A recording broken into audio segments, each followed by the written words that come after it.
Sabay tawanan. Ganyan kalala.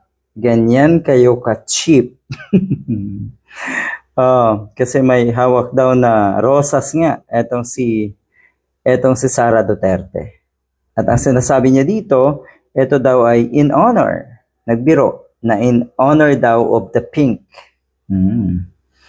Tignan mo kahit saang lugar ka mapunta, kung ano man ang usapin, ang iniisip mo pa rin ay politika. Ang ibig sabihin yan, namumulitika ka pa rin.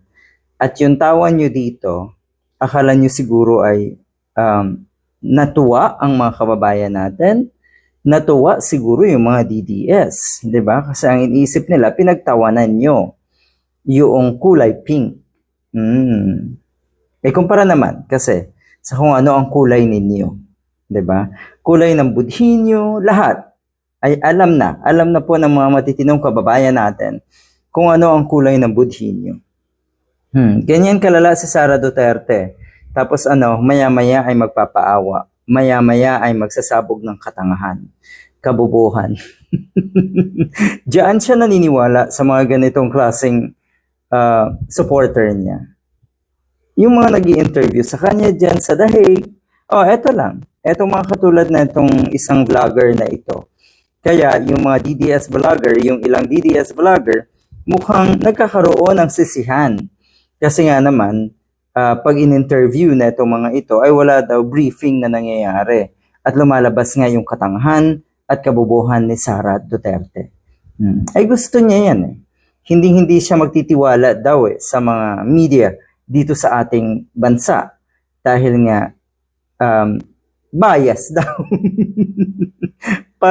Kasi sa kanila, yung katotohanan, yung balita tungkol sa mga Duterte, na kadalasan ay negatibo, yun daw ay pagiging bias. Pero wag ka, pag positibo at madalas ay pabor sa kanila ang balita ng isang media entity, ng kung sino man, vlogger o social media influencer, siguradong matutuwa sila dyan at papanig sila dyan.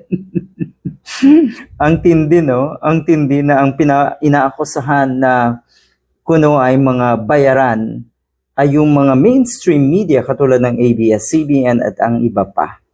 Ano ngayon? Ano yung mga vloggers, mga DDS vloggers? Talaga ba? Diyan kayo to nagtitiwala? No wonder, katsipan ang nakikita ng mga kababayan natin na nasa tamang kaisipan.